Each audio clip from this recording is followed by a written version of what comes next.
Good afternoon.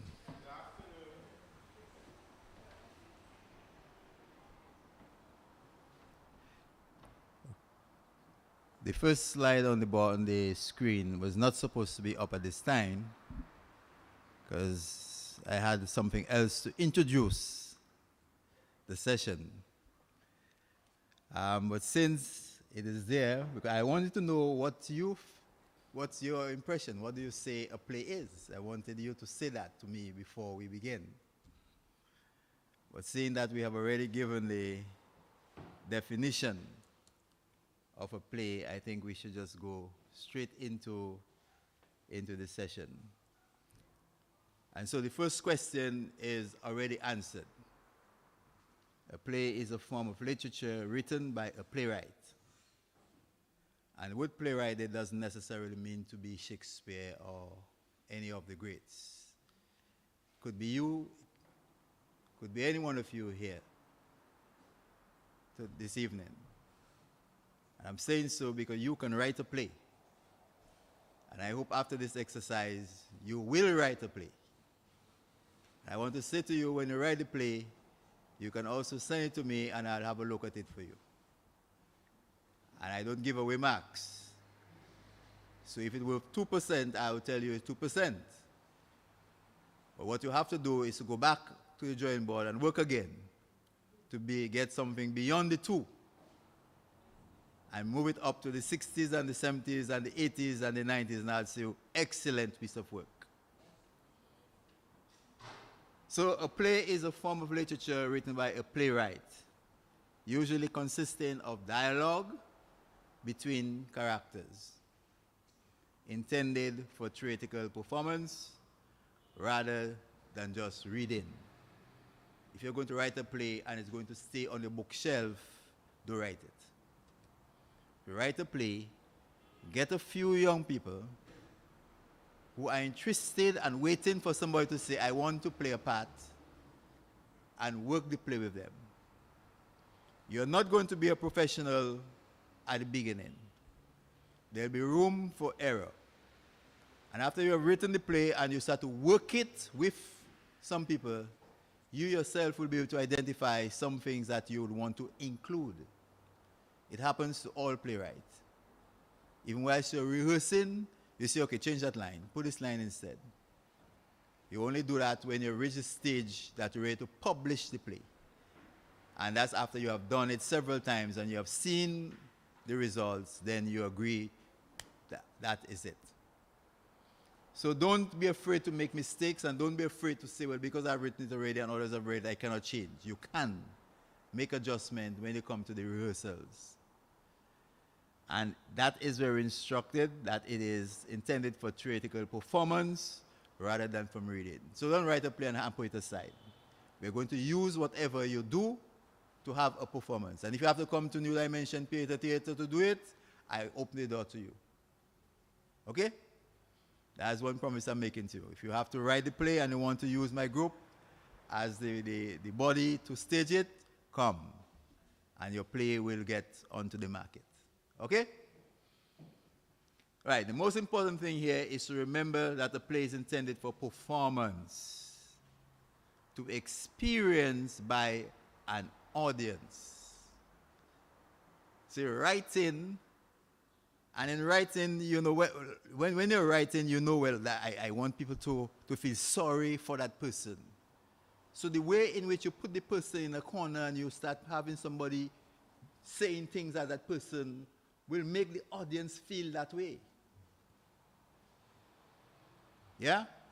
Intended for performance to be experienced by the audience, so the audience at that time might feel sorry for that person. On another occasion, there might be somebody that you want the audience to laugh at, to enjoy the joke, and the audience will do the same. So it must be performed by actors, so the words on the page are only the beginning. You have to bring it to life. And by life is taking the words that you have written, giving it to a person, let them learn it, and come out here and speak it to somebody else. that you have included in that piece. Next slide. We're going to run down the types of plays. I think it's important that you know that there are several types of plays. Go ahead, next slide. A comedy, and that's a play dealing with humor, humorous treatment of situation and character. Situation and character. The situation may be cooking food. And you develop, you and that person who are the person in the kitchen cooking the food, you all develop some kind of situation in there that is laughable. Maybe you send the person for black pepper, and when they came back to you with onions. And they say, look, the black pepper. And the other sees that. Only to find out the person cannot speak English. And then you realize, but was that I tell you what I tell to God for me? And the person says, how would they want to? And then you realize it's part what the person can speak. So it's humorous. It's a humorous situation. That's the treatment given by the character to situation or character. And generally play aims to amuse audience, to laugh. Next. Tragedy. And two words there. Well, I'm seeing one. But that word, I want you to remember it. Protagonist. You cannot be in the theater without knowing the word protagonist and antagonist. These are two key words that anybody who is in the theater must know and should know. The words protagonist and antagonist. And it says, a protagonist is the main character of the story. The protagonist is at the center of the story, makes the key decisions, and experiences the consequences of those decisions. The protagonist is the primary agent propelling the story forward, and is often the character who faces the most significant obstacles. That is the protagonist. You have two persons, you have the protagonist and you have the antagonist. This is the person who is leading the play, driving the play. And the other person who is the antagonist is the person who is preventing that person from achieving the objective. So if that person wants to get married to Joan, the antagonist will find situations to prevent that person from marrying to Joan. These two persons are very important. If you don't have that in a play, you don't have a play. If you don't have a protagonist, the story is about this person going on nicely. That's the person's objective. But the antagonist is the person who is putting obstacles, barriers in the person's way to achieving whatever that the person sets out to do. Next slide. We'll speak more about this person, the protagonist, because if we're going to write a play, you must touch on that. And you have to remember those two words, protagonist and antagonist.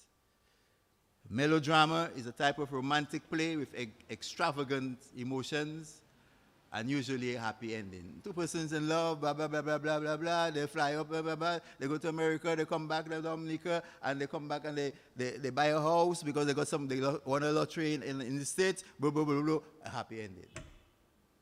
That's a melodrama. And just love, love, love, love. Where you see one, you see the other. Yes, Mrs. H? We can write a melodrama. Well, that's the idea, right? Satire, a play in which vice, example, immoralities, corruption, fraud, abuse are held up in content. Yeah, so if you want to go politics and you want to put in something in there, you reach to the satire. Corruption, fraud, abuse, sexual abuse, any abuse. You can make it through a satire because you want to, in that satire, don't implicate yourself as a writer, where you use a pseudonym. You're using names in there that you create, but you're telling a story of something that touches on that. Corruption, fraud, A situation that might have happened somewhere, and you want to write about it, but you don't want to call people's name. If you can't put your people's name in your thing, they'll sue you. So you're making a story where you're going to incorporate that story into your play, but you're not going to use the names of those persons. And it is a satire because it is speaking about a situation that persons are aware about, but you are not saying it. Are you with me? You are not saying it. So if something happened in the bank, and you put the thing within a ministry, nobody can hold you up.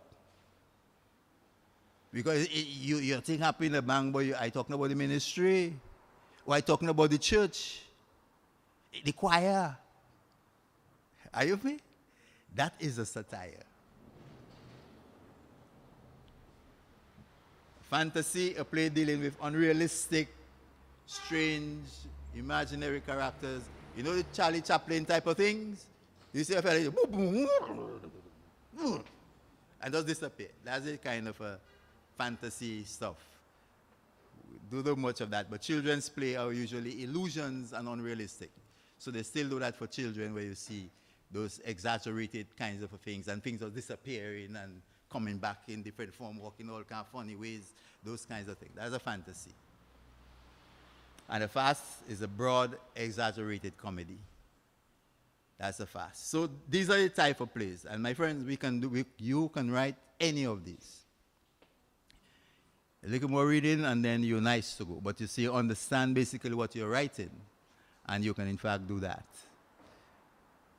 A play should begin with a dramatic situation that is so tense, edgy, worried, and unstable that it leads to action. When your play begins, and people are in there sitting down, they come in, they pay their money and the thing. They want you to give them a picture, an early start of what it is that's going to happen. So right at the beginning, you begin to create that situation that is tense. You might just have two persons walk across each other and jeer at each other, not saying anything. You begin to realize that is a tense situation. Or you have somebody sitting down on a chair, and the person is then looking up to the heavens and then back again. All that gives you signs that that person is worried or troubled. Or you can see a man there, he's so much, he alone just there, and is one glass of wine, of rum, down, another glass of rum, down. Or you could see somebody playing with a bottle, and you can see big word Gramazone written on it, and he's pouring it into a glass or a cup, and you realize something is going on.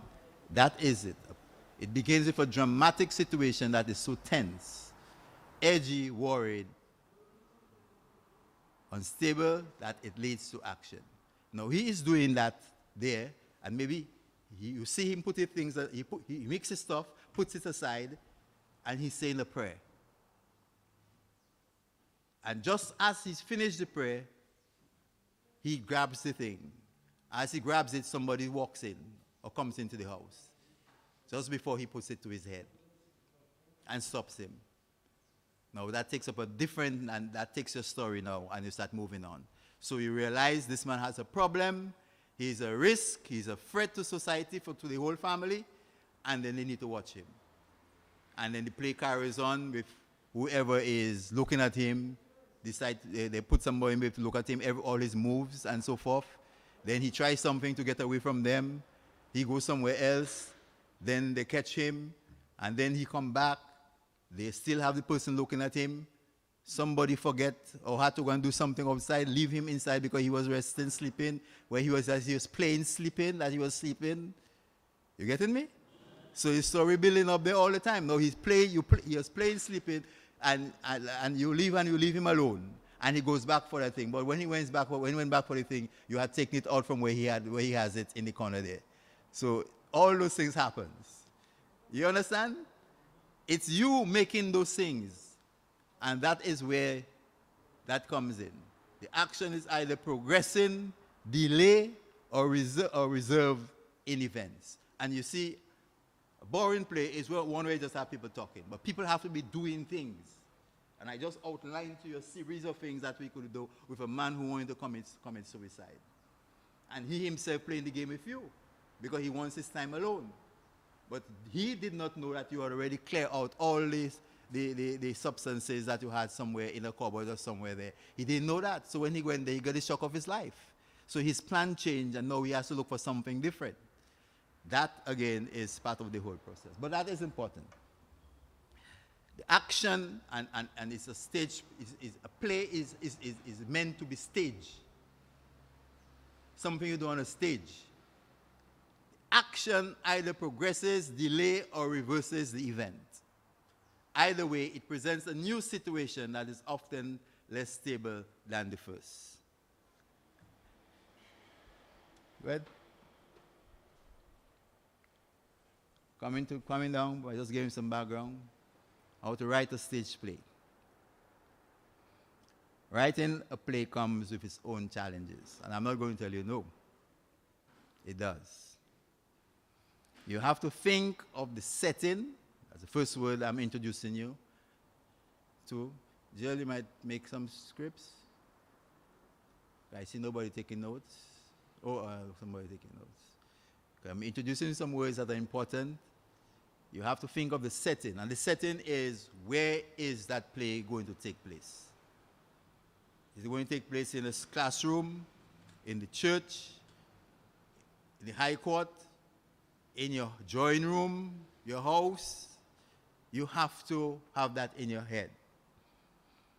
And the size of the cast, the size of the stage is also important.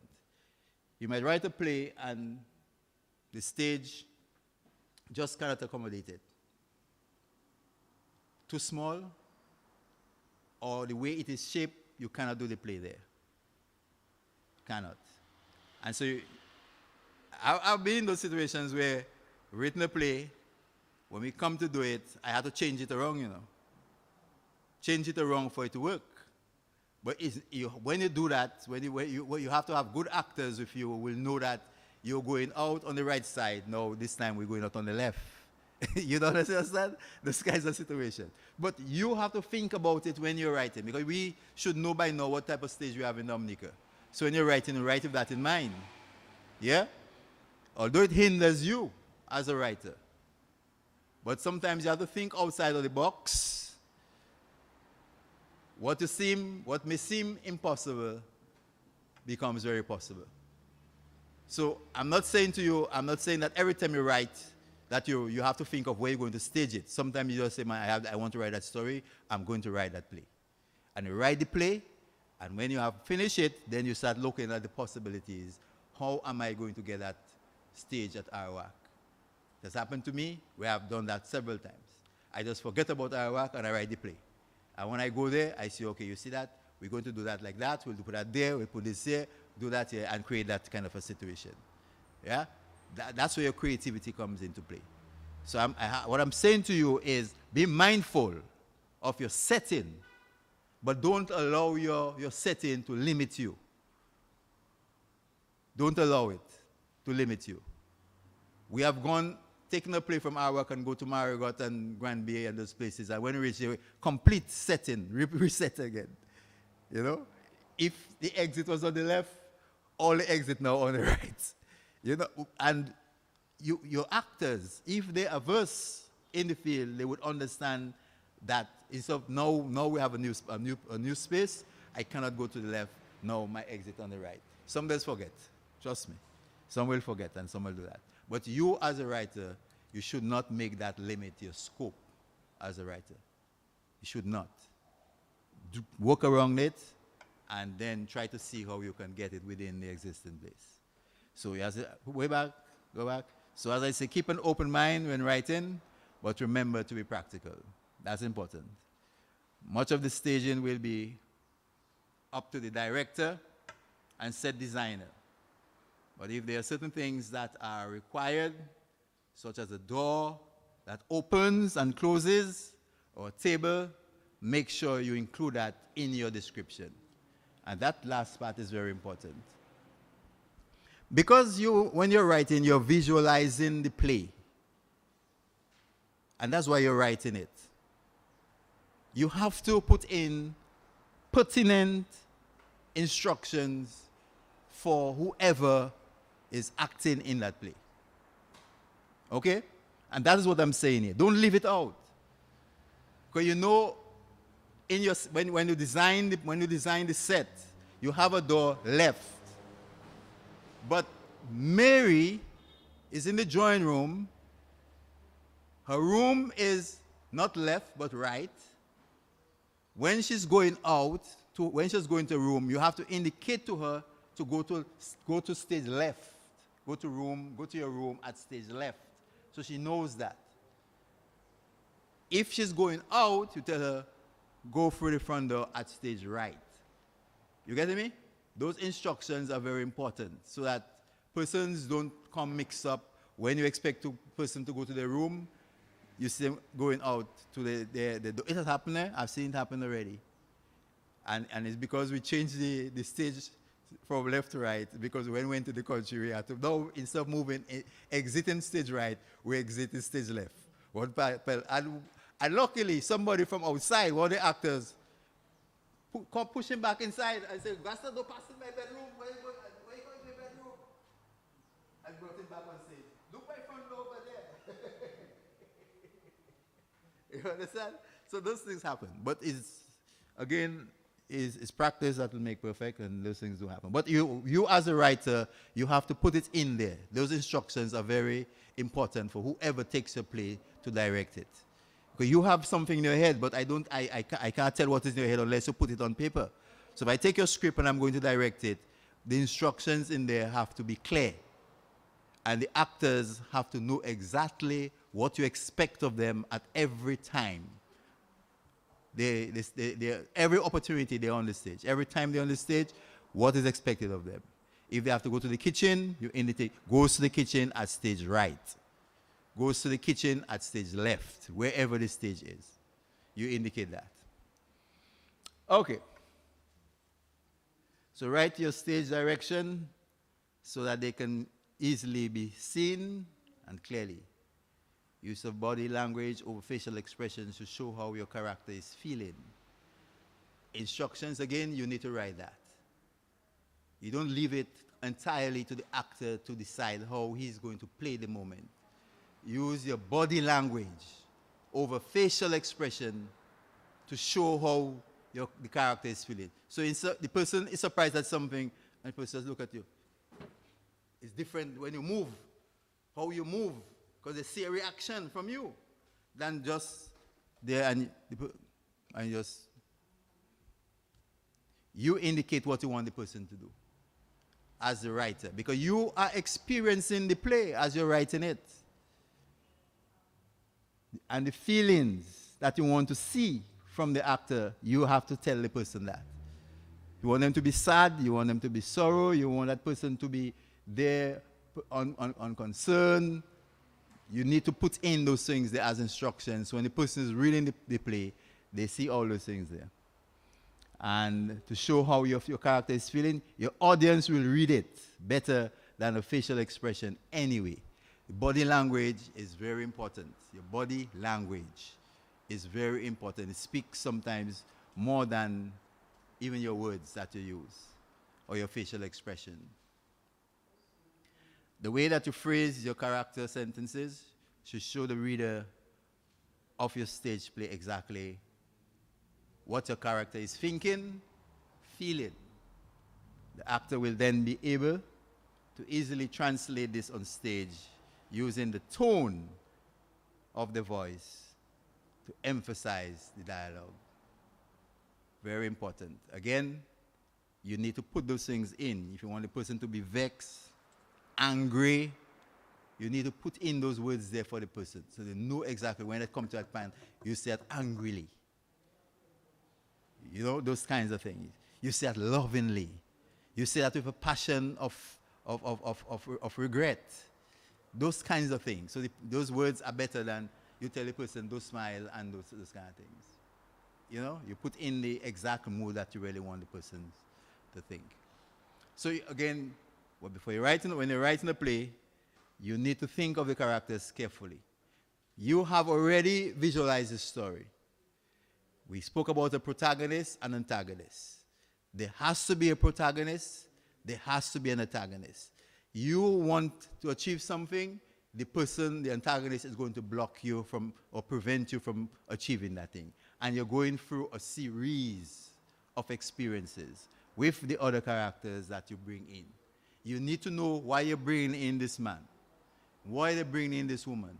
You need to know that. And what attributes, what are they bringing to the play? Why are you bringing them in? What do they have to offer to drive the plot that you have developed further? So you have to think of that very carefully. Like any other piece of writing, each of your characters should be unique and easy for the audience to identify. They also should not be walking stereotypes. And people know me when they come to me and they start to give me an old woman. Every time an old woman walks in, as though she has one leg.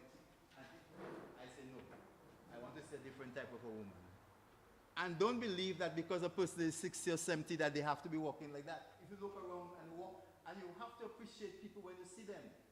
If you walk around the town, you see people who walking even without stick at 70, 80. They're walking and you wonder. You wonder. You see them.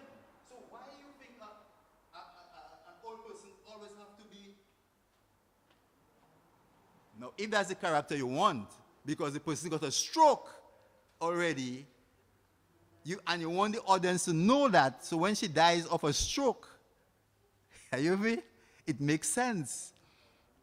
Right? And somebody's telling them, but man, you must go to the doctor. I like to start with you. You recover nicely, but I still feel that you need to take your medication because you're not taking the medication. When somebody says that to her, you realize, okay, well, that is consistent with her behavior on stage. So when she dies of a stroke, it makes sense to you. Are you free? It makes sense to you. Justification is very important. Everything within a play, there has to be justification. And that's why you know a good play from a bad play. Because it doesn't link. It's not consistent. You have to be consistent, and that's where that comes in there. And there should not be walking stereotypes. Some people like to do that. You may have a good run with one character, but when they put you in another play, don't come with the same character. Try to be something different. So not every time they see you the same way. They see the same kind of person. No, that is stereotype. It is also particularly important that your character stand out in the way that they speak. Because there will be less visual cues for those with poor eyesight. How you speak.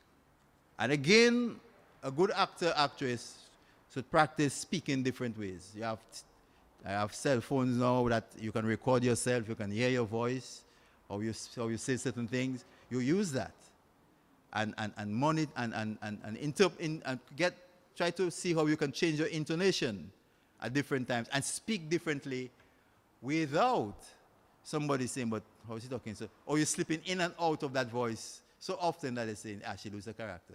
And some people are quick to do that. They say, yeah, you have to practice and make sure you know what you're doing when it comes. You might have a lips, and you might want to talk on your tongue.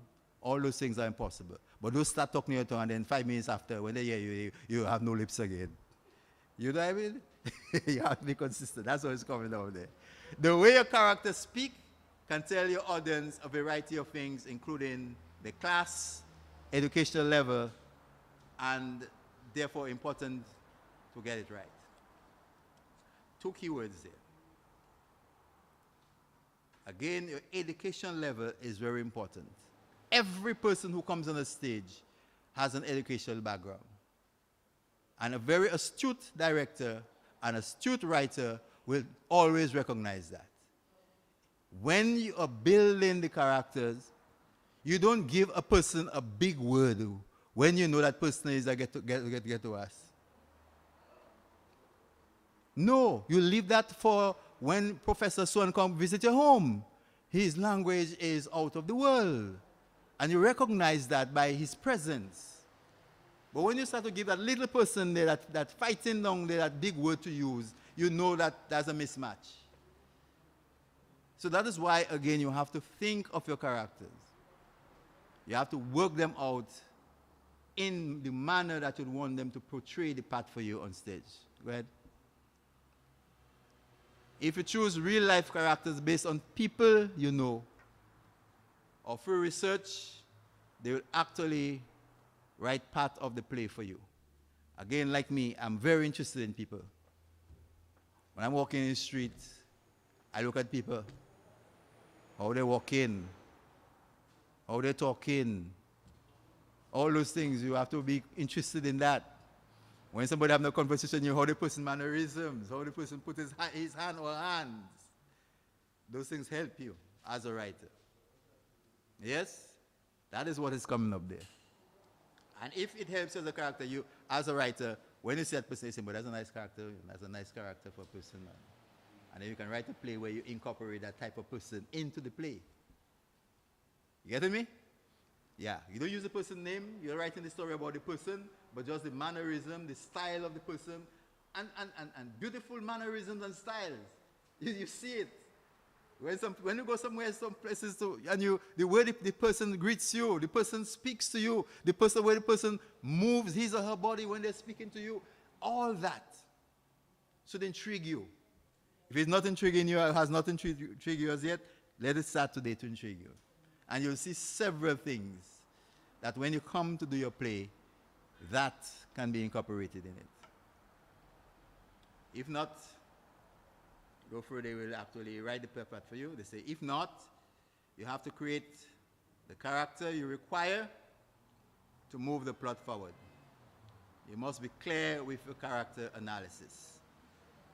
I'm going to introduce you to an acronym that I use that helps me.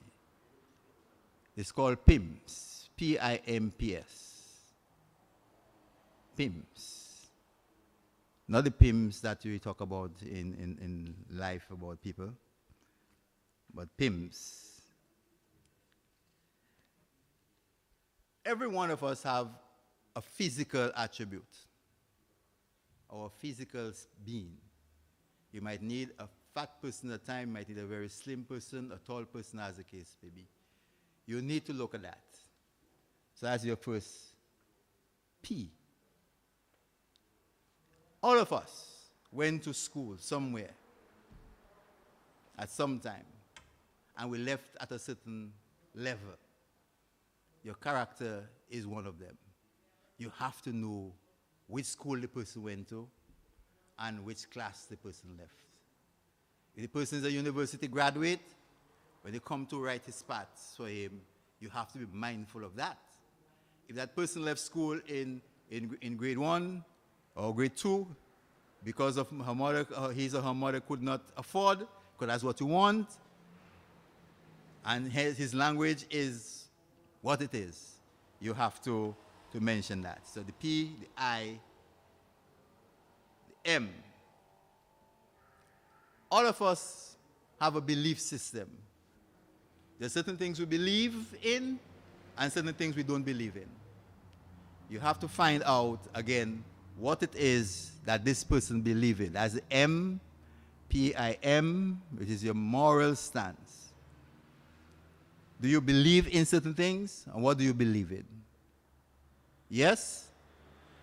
So that is important to that character that you're building. If you believe that every day a man must be drunk, that's your belief.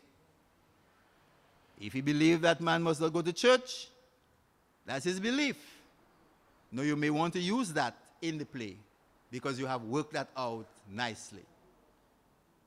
The P. All of us have a psychological mindset. Sometimes you're angry. We get angry very easily. Get frustrated very easily. We're mad. We behave like we're mad. All those things will make up that psychological frame of that person. That person has got patience. Anything you tell the person ready to get at you. You have to have all those things worked out when you are working on a play. Your characters, all of them, and each one is different. Or if two have the same kind of a behavioral patterns, so be it. It comes in maybe if you need that in the play. But if you want them to have conflict, which is the essence of drama, you have to work out those persons very, very, very carefully. And the last S, James, is the social standing. Where is that person on the societal ladder? Is that person upper class, middle class, ghetto? Where does that person fall? That's important for you when you are devising your characters for your play. And that's where character analysis happens. So you know how to use those persons because you have devised them properly, and you know that when, and so it's very easy now. When the person comes to play the part, person knows, I cannot be like that person. I have to be different from that person because we cannot agree on certain things. Yes? Go.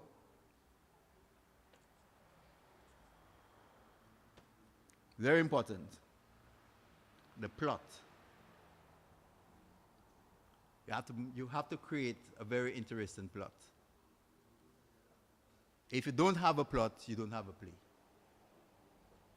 Again, if you don't have a plot, you don't have a play. The plot leads your story, taking you, your audience, and the character from beginning to end.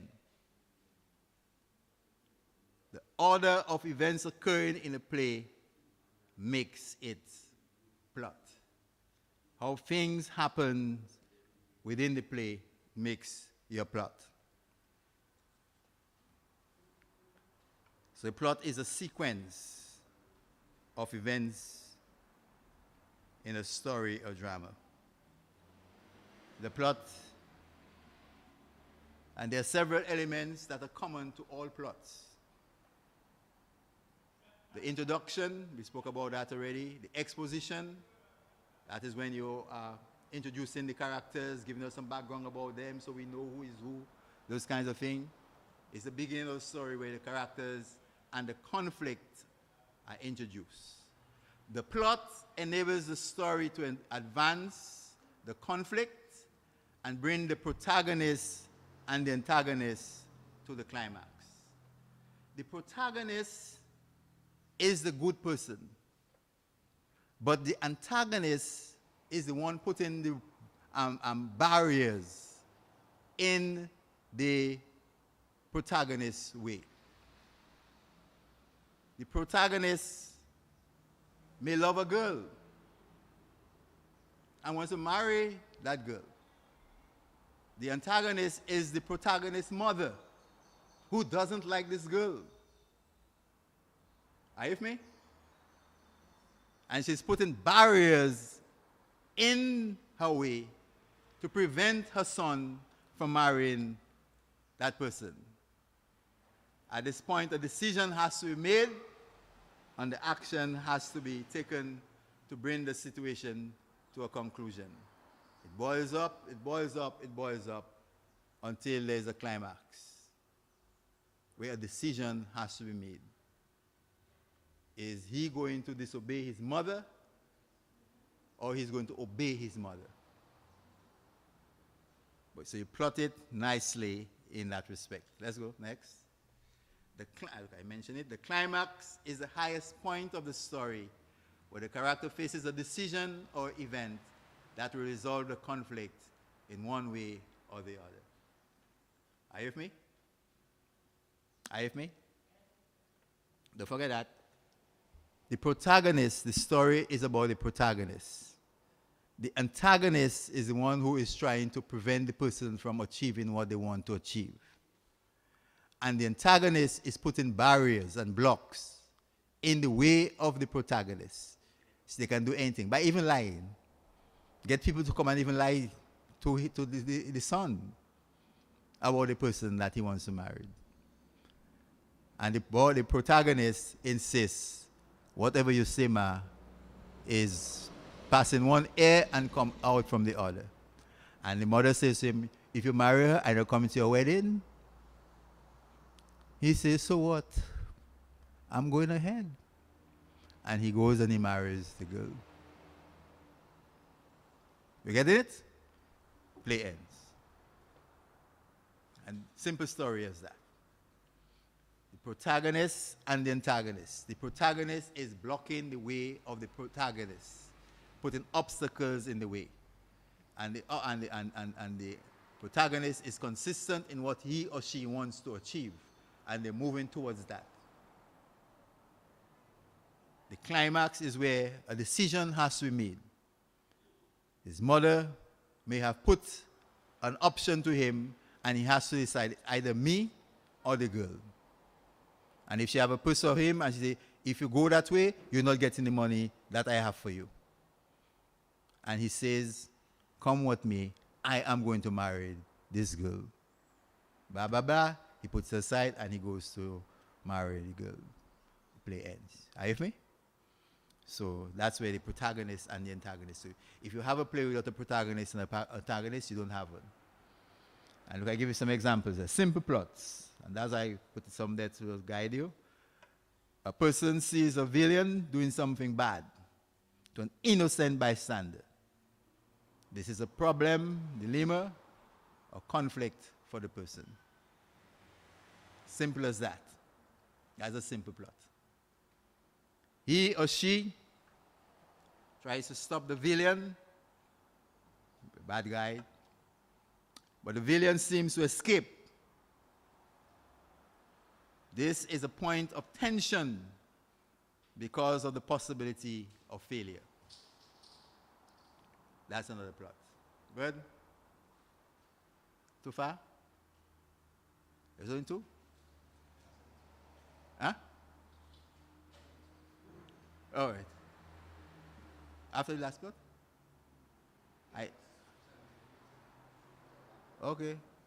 All right, I may have taken it out. That's another example. Okay.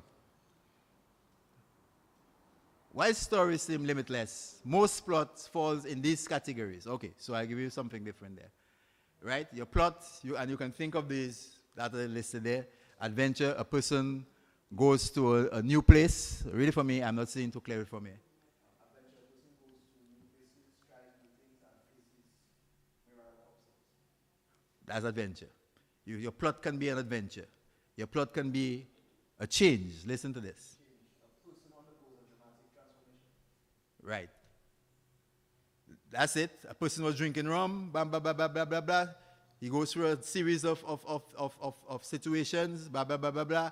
In the end, somebody confronts him, he throws the bottle of rum in dustbin, and he never touches it again. You can get it through changes, and people do change. Somebody could be bad like sin, kill somebody, murder somebody, and then they come to be a Christian in church every Sunday, even preaching the word of God. And don't cry on that. Person will live a bad life, but then they come to a whole transformation somewhere in there by the progression of the play, and person end up being a pastor. Yeah, but not funny as it is there, but it could be. And you might say, you might be sorry, that is a play if you write it. People go and flock to come and see it. Go. Next, romance. Jealousy, grief, unfaithfulness, and misunderstandings threaten lovers' happiness and may lead to death or separation. Clearly, that's clear. Mistake, an innocent person caught in a situation because of a understand, must overcome foes and dodge dangers he never expected. Right, a mistake again. Go ahead. A person must decide whether to give in to temptation, revenge, rage, or some other passion. He goes from discovering things about himself. Right. Race, characters chase wealth or fame, but must overcome others to succeed. All these are plots that you can think of them and develop them into plays. Let's go. Plot structure. We have the opening situation, the events at the rising of the curtain, including the exposition. And exposition is basically letting the audience know who you have on the stage. So some very early, if you have two characters on the stage, then somebody must call one by a name so that you know that person or that person is Majin, or and Mr. is Uncle Ben. So they know then. They begin to identify the character's name very early in the play. The exposition giving background or revealing what has happened before the curtain rises. Okay? If you feel clear on something, please ask a question. So that very early, that is important. When you open the screen and you see the person on stage, you need to know who are the persons there. So there has to be some way where names are being mentioned. If whilst they're there, somebody from outside call, Majoon! Yeah? And then Majoon gets up and says, hey, neighbor, blah, blah, blah, blah. And you go to the door, come in, neighbor. You know, well, that person coming in there is your neighbor. You get that already. That is important. Some young writers do not take heed of those things. You bring a character, and the audience is still waiting to know the character's name. But when they associate name with face and age and size and character, outfit also, they hold that.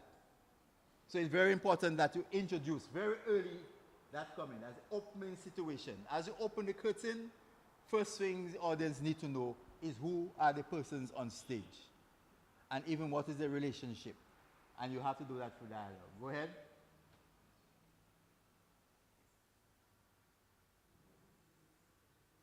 The setting, that we should talk about already. Describe where and where the story takes place. Again, you must be clear on that. Key problem, what is the main problem faced by the characters in the play? What do they have to overcome? Again, it goes back to the protagonist and the antagonist. One puts the other in a serious situation. And remember, the story is always about the protagonist. So the antagonist has to say something about the protagonist. I don't like that girl, Mr. Lovin, and I have to do everything to break it up. So you know that already. So when you see her come on stage, and that woman walks out, you know she and her are not on terms.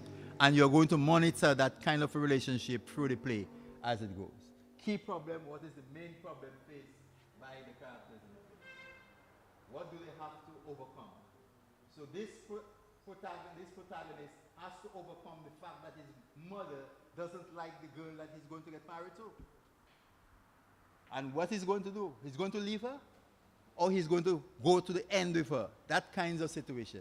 If you leave her, the play ends. Because that's what the mother wanted. Right? So that goes on. Play structure. A play should begin with a dramatic situation that is so strained and unstable that it leads to action. The action continues until certain events result in a stable situation. Again, if I use that same example with the girl who comes in and the mother doesn't like her for her son. When the girl comes in, instead of having to greet her, she leaves and she goes away. So she leaves her with the guy, but the guy knows that his mother doesn't like the girl. And maybe he even tells his mother, don't make her sleep in my house. So when 6 o'clock comes, he has to take his girl and go with her. But he obeys his mother. And he decides, well, that you want, I'm going to build my house. Now she doesn't want him to build a new house because that house there is a big house. So again, there's a conflict between both of them. And she said, if you don't want me to bring my girl here, you don't want to see her, you don't like her, I'm going to build my house. And she doesn't want that because she alone is going to be in the house. So then she has some decisions to make. Those kinds of things, and it builds up that way. All right? So you have to think of the situation that is going to be pleasing to you as you develop your play. But it's important to know the structure. You must remember that there is a struggle between the protagonist and the antagonist. You don't have that, you don't have a play. Move on. You must have that. Now you have the conflict as to what it is that the protagonist wants and the antagonist is fighting him. You add some complications now. Complications. You start making the thing get deeper and deeper. What complications or added problems make it difficult for the character to find a solution to the main problem? Now the mother might come and say, you think it's you alone she have? She have another man down the road down there. I see them with my 2 eyes in the car, in the gardens. It's not a thing because she driving and she giving him call of the car and she telling the number of the car. And you know that's her car for sure. But she tell you where she saw them. You don't even thinking twice. You just hear that, mother write on car, number, car thing. She tell the girl where you were at that time of the day, on that day. The girl says she passed through the gardens. Blah, blah, blah, blah, blah. Laugh, man. You believe. You getting me? But it's a lie. Now she's telling you that's not true. I wasn't there with anybody. I was with that person. You decide, you know, your mother telling you, she was there. I watch her. And I take a picture, but it came out from my phone. And all kind of things. She's telling you that. And she might even come and show you a picture of herself in the garden. Don't you believe in all those things there? You understand? And those things carry on until she brings the girl she was in the garden with her, and to the husband, and the girl saying, but that's not true. And we had so and so was there too. You can go and ask them. And when he went there, he get to know that is not true. A fabrication by the mother. Complications. That's the complications in there. So you're adding things as they're going on in there, and reach a point now to a point where it cannot go. The mother is telling you, I have $20,000 in the bank that I had there for you. You have a choice. If you're going with this girl, you're not going to get that money. That's the last straw she puts at him. She puts that there. Complication again, $20,000 in the bank for you. If you go with that girl, you're not getting that $20,000. And what does he say? What does he say? What does he say? He go with the girl. But you know in another place, somebody might say, well, mommy, okay, I go with you. $20,000, I know it's not money. And you have something though. So he now has to go to the girl and tell the girl everything done. And then something else happens again. You understand? So those things there is you making decisions, you making choices, and it goes up. The complications, and that builds up. Something happens again, and then it comes up where we are close to the climax now. Yep, where we are. The climax. And that is the highest point. So everything is built up and it comes to the last straw, where everything now reach a high point. And that's the highest point of the play. Intensity that occurs near to the end of the play, and to which all actions have been leading. The antagonist and the protagonist face each other for the final time. That's where they come. It's either one or the other. It's either me or the girl. Decide for yourself which way you're going. Then the fella say, okay, give me tomorrow, I'll leave your house. Packs up his stuff, and he decides he's moving out. Then the following action happens very quickly after, blah, blah, blah. Takes off his stuff, play ends. And the mother might say a sakwebuo at the end of it. Yep, that's where it is.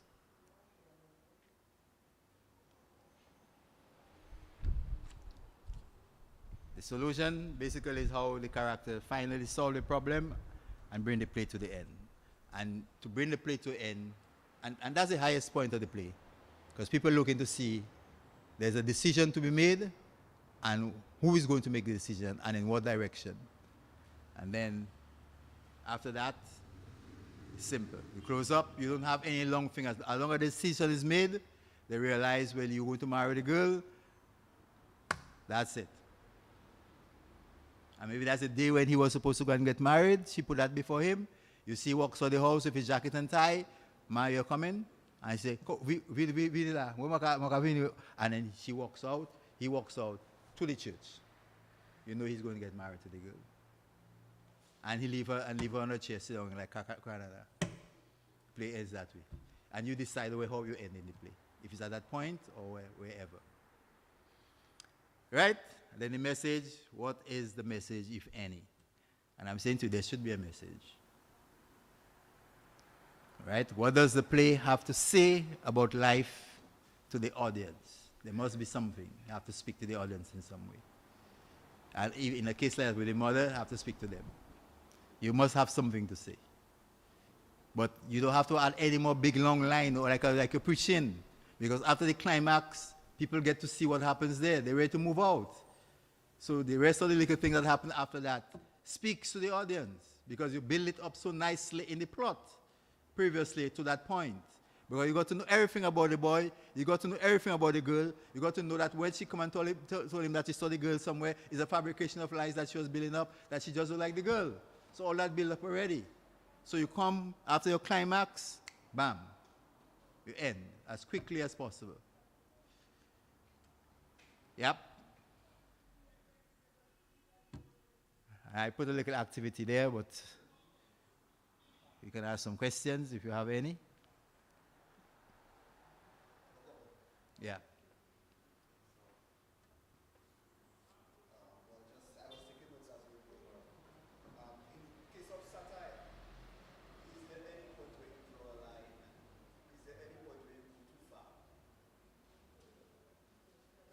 Yes, you can. There are some people in a satire who are members of organizations. Yes, because the one of playwrights, a playwright could be a spokesman for a particular party, and you're projecting that image through your plays. What you say is based on what your party believes, and some parties do pay playwrights, you know, not in Dominica. I wish somebody would attempt to write for them, I'd write.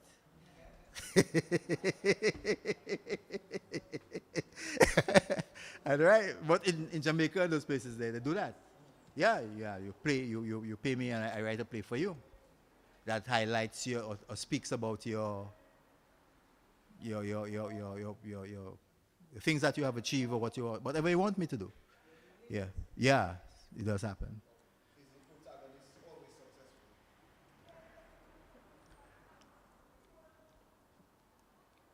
In a tragedy, not necessarily. But in a tragedy, you could find the protagonist dying. But again, it's based on what your motive for doing that, and why you want the good person to die, and what message you want to send. Yeah, that's it. Because in that play, the mother could win. You know, the boy could decide he's not going to marry the girl, but is it right? You know. Especially mother threaten, and in some cases where a parent would say, that house is yours. And they come in with gun style. That is yours. But if you marry that girl, upakatape. And so to please mommy, to get the house, you decide to marry. Some fellows say straight up, hold your thing. Hold your house. I'm going with my girl. I like this. This is girl I love. I love her. I know just pick up, you know. I love her. You understand that? So it happens. But again, it's you as the playwright in terms of what position you really want to take or what message you really want to portray. Last one. You spoke of expression and all of that, but is there any point where you consider like over-exaggeration of the acting? Like you're actually doing too much to get up with the verse? Yeah, because remember I give you different types. In a farce, over-exaggeration would work. But in a satire where you're playing truthfully, you should play the part truthfully instead of exaggerating. But there's some actors like that, especially when you see crowd laughing and things, they're always putting on. And you as a director, sometimes you have to caution them and say, don't go overboard, because yes, it may not be a comedy, but it may have a moment in it that provokes some laughter. You understand? If it's a comedy, then they may have the leeway to do that kind of thing, a little exaggeration. But I like actors to play truthfully, because in a situation like that, if you're a priest and you're coming there, I would never put a priest in a part for people to laugh at him. No, I wouldn't do that. You're a priest, I will treat you with respect because of your integrity. But if I write in a satire and a priest is going to do something stupid over there and I play in there, I have to play it. You get me? Because it's satire. It's a satire. I don't going to call his name, but I just play in the pattern, so his stupidness Mr. did when he did that. Now a priest took out his clothes in church and all kind of thing, and he did in the underpants in a church. I play it. But I going to call your name. Yeah, so that's the things. Okay. Any question? No question is silly when I'm doing a session.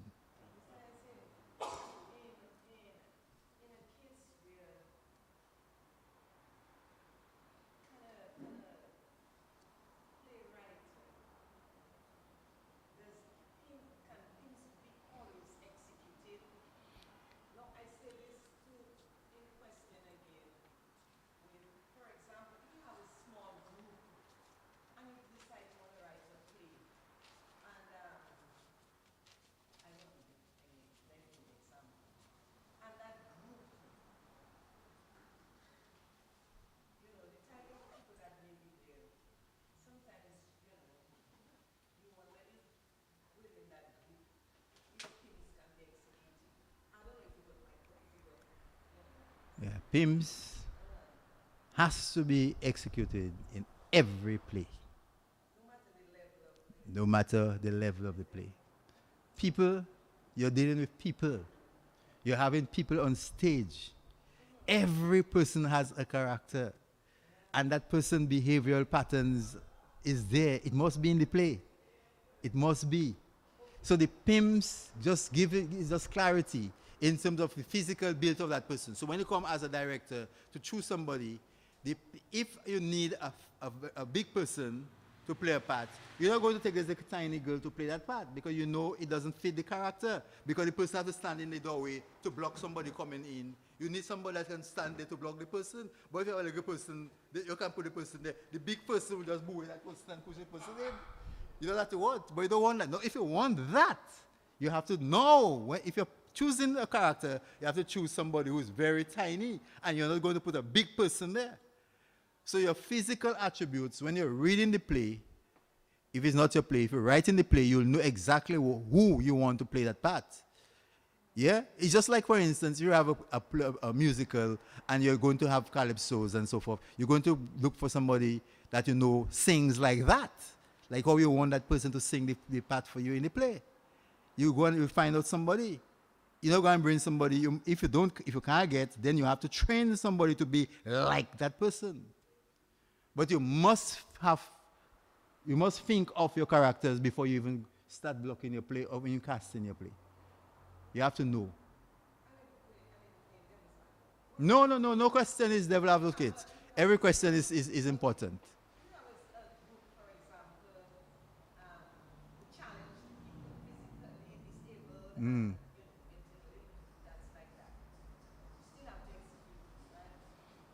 But you have to know which part to give that little boy. There might be a little smart little boy in there that you can't give him that little part that you give this person there. You have to know the person. So it's what fits, what.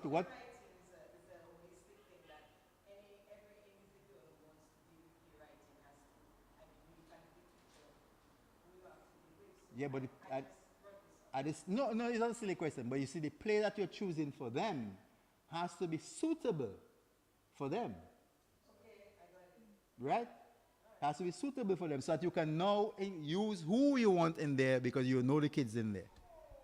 Right? But you always have to. The PIMS come in any play. You're not playing yourself on stage.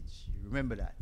You're playing a part that has been written by somebody, and they say the person's name is John. The certain name is Jennifer. That person. And they give you the attributes of the person by how the person behaves throughout the play. And so that's why you have auditions. You have to audition so that you can make sure the ideal person that you're looking for plays the part. Now I have to get somebody to lift up somebody and carry them on their shoulder. You think I'm going to give a fat person to play that part? No. I have my friend there as the person who's supposed to lift up the person. I'm going to get the reverse. When he come to lift up, he fall in. At the play end, because he may bring the person back. I don't want that. So you have to. Your character, yes, you have to.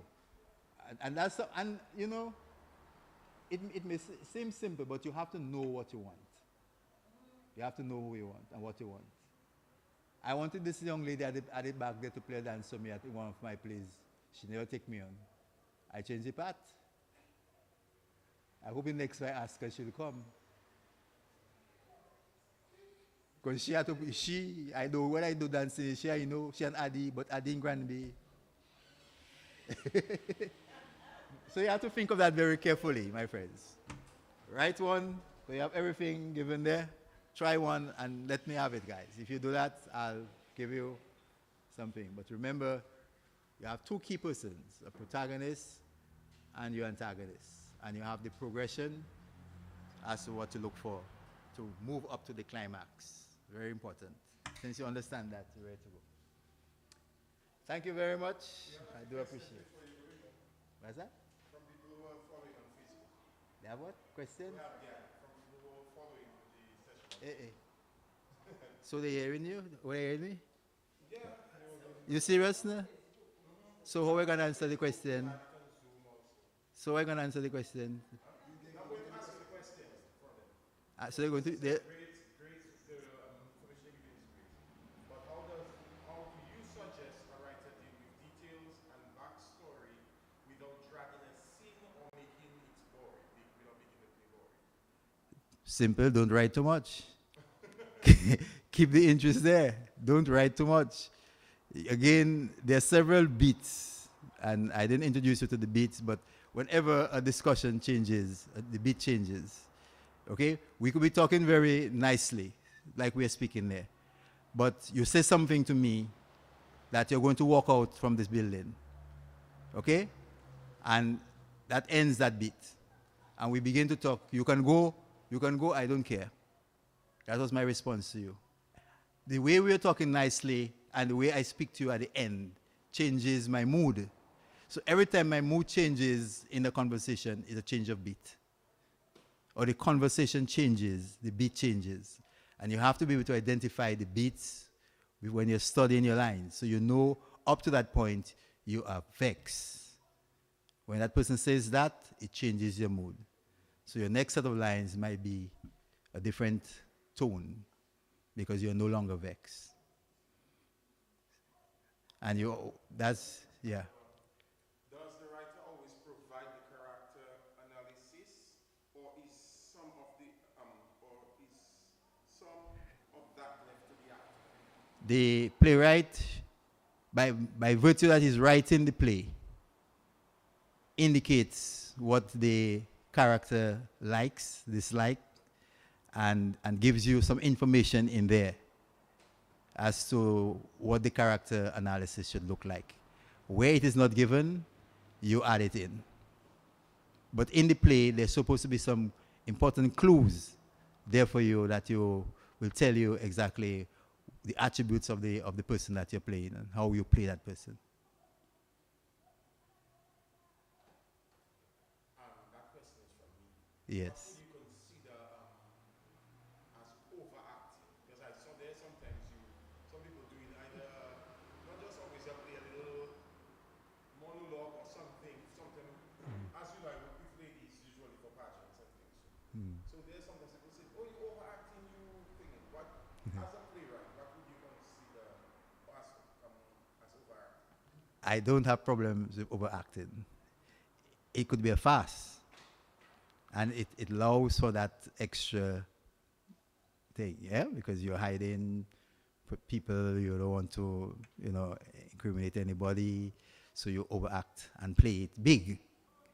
And right? Take it away from reality then. But in a play like a satire where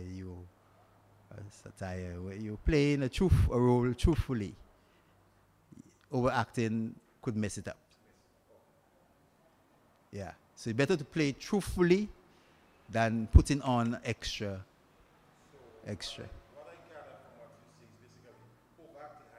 Yes, has its place. Has its place and time.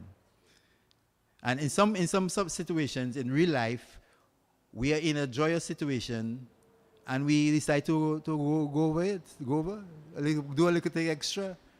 I see fellas dance and they say they dance their life, but when they win something, they start to dance. They celebrate. Anybody see that? So those things could happen. And you allow that. But if we're just talking like that and I start to get on, or you start to get on, I say you overacting, overreacting, the same kind of thing. So it have its place, but you have to know when. Okay, another question is, as a writer, would you have problem if somebody's acting out one of your plays and they just probably change the words, or it's like, or I when they're on stage, they just feel like they're going to say it that other way instead of how you write it or how you want to give messages regarding that person. Not necessarily. You see, because every community has a language of their own that helps people within there to gravitate to a certain point. And if you just say something different, I would have a problem with it. If you change the play, yeah, then yes, but nothing. And if you read a Jamaican play, and the dialect isn't there, we not want to use the dialect. We might want to use a Creole instead of that dialect because you have transformed it to a Dominica setting. That's permissible. I know there are certain people, if I do that for you, I want you to give it to me back exactly like that and don't change it, touch it. Well, it all depends on the director. I think the director has a part to play with that. If he within this concept that he feels that he would like to make that adjustment, that should be permissible. That's fair enough. One more? Sorry.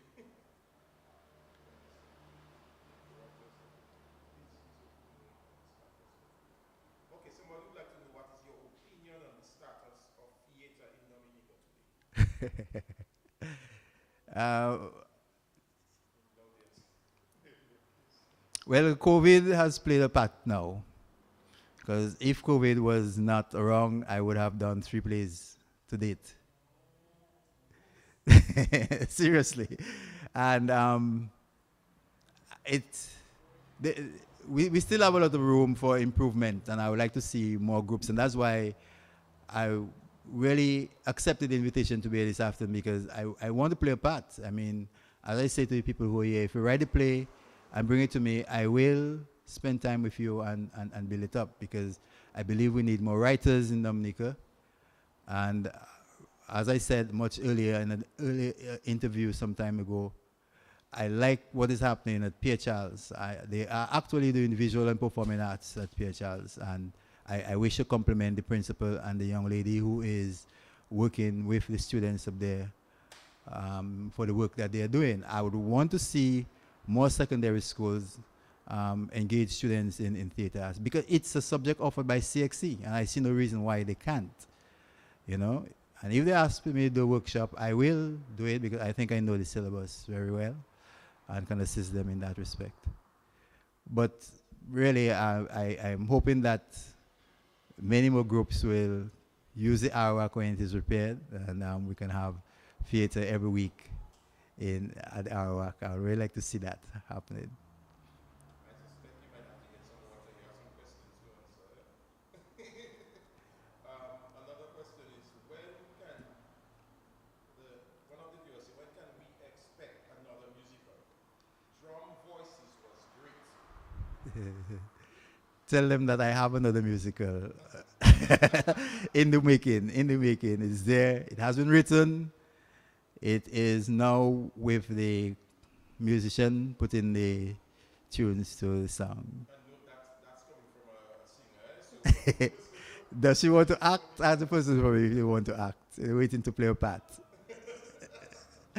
I, that question is from me. Why probably I suspect they have more questions, but that one's from me. So when COVID is all gone, we should be expecting a series of plays from you, because I realize you have plenty. well, yes. We did a play Did at least two plays every year? Yeah, I mean, and now that I'm retired, obviously, I spend some more time for myself, doing more writing. So, Said they are waiting for their part. okay, who's that person?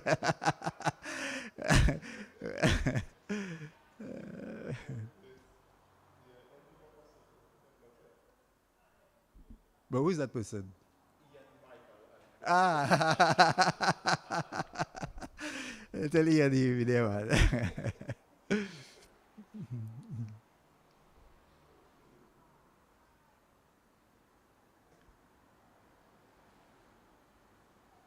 So that's it.